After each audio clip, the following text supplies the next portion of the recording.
Welcome to I Want to Work There, where we are sharing perspectives on how colleges and universities can take their reputations to the next level with strategies to boost their employer brands. We're looking at talent attraction, talent experience, and talent retention. Now, we've heard stories here about the right hire, so let's shift to something else, talent attraction stories. Rory Verrett has joined us before on I Want to Work There. He's a managing partner of Protégé Search. Rory, good to see you. As Good to always, see my you, brother. Randy. Always, always, always. So tell us about an employer that you've worked with who seems to be able to attract the right kinds of employees that they wanted. Keyword wanted here, right? What was the key to their success? How did it work out?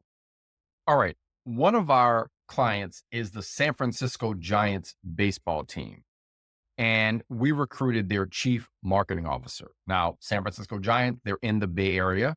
They are a sports franchise, but they're surrounded by tech companies that pay a lot of money. And so it's not always easy when you're a non-tech company in a company town to recruit the kinds of candidates you want. And in their case, they have a fairly complex business model. It's not just getting butts in seats at the baseball stadium. There's a whole host of revenue opportunities for the fan. And so they wanted someone that had done marketing from different industries. We found a woman who was spectacular, Rachel Height, who came from Yahoo. So here's a company that is not in tech, recruiting a fairly senior level tech executive to join their club. And by the way, she had never worked in professional sports before. So the Giants did a few things right that I think are something companies and organizations, even universities, can copy. So, number one is they crafted a role that was really savvy and specific for that market. In other words, they didn't say, hey, tech company employee, come here and do analog based marketing. They said, come bring your innovation from tech into our organization that's going through this innovation phase, this inflection point where we're becoming much more of a technology and media centric company. So they made the position specification and crafted the role for the market they wanted to source from. That's number one. Number two, they sold the mission of the organization. A lot of tech companies will say they're trying to save the world, but that can get kind of weird when you're a cloud computing company or you're some AI company. The mission of a historic baseball franchise like the San Francisco Giants that had Willie Mays, that is one of the top 10 storied franchises in all of sports, to sell that you're part of something special. The mission, making that tangible and present in the recruiting process, was also something that they did well. Number three, they talked about DEI. I know in some crazy quarters, DEI is a bad word, but in a lot of places, it is still a value add. It is still an attraction for candidates that want to know, when I come to this company, I'm going to see people like me, people that are Black, brown, white, Hispanic, gay, military, physically challenged, whatever. And so they put that front and center in the recruiting effort, and that worked well. And then lastly, I'll say they talked about specifically with this candidate what her career trajectory might be like at the organization.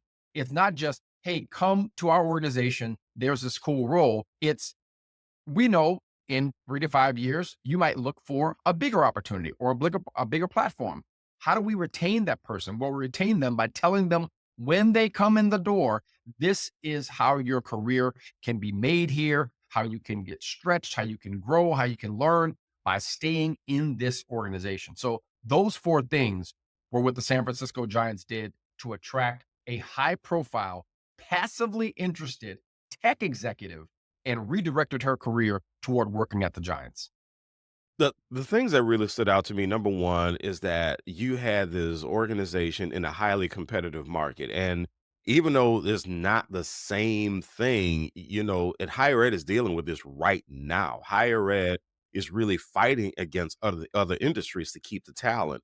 But then also, you mentioned that the Giants have a complex business model. Higher ed has a complex business model. Mhm. And a lot of people tend to overlook that. I really love your points, though. I mean, sourcing, paying attention to the sourcing, really sticking to mission, which a lot of colleges and universities, we say that we're mission driven, but are we really paying attention to the mission and Mhm. how the candidates fit into the mission? DEI, and we do have a lot of colleges and universities that's still leaning into DEI. And I think a lot are still quietly doing it. They Right. may not, That's it fair. may not be plastered on the That's website, fair. but they are doing it. But then the other thing, and I think this is where I hope a lot of colleges and universities listening to this do not tap out. You mentioned career pathing. And I Mhm. think that for colleges and universities, the difference here could be you may not have someone who's going to advance through the ranks at that institution, but you have to know that, you and I know this, Rory. You're only going to keep people for a little while in a That's lot of right. cases. So if you can say, hey, listen, you can do this at this institution, and then your next opportunity, we want to set you up to do that.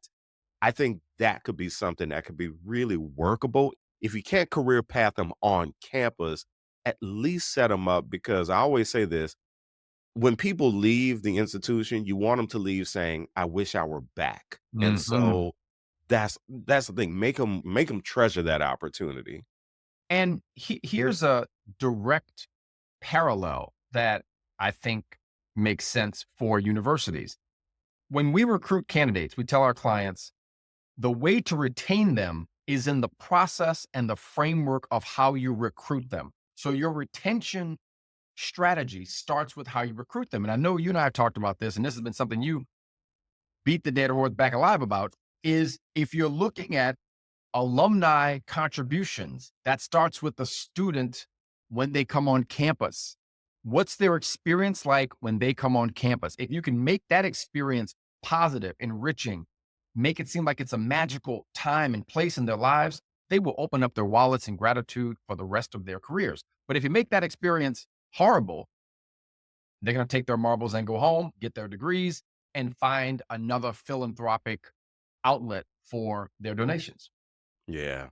Well, thanks a lot, Rory. You can find out more about Rory Verrett in the show notes. Make sure you follow, like, and share this video in the I Want to Work There playlist, and we'll share more insights to make your campus the place where great people want to work. Thanks again, man.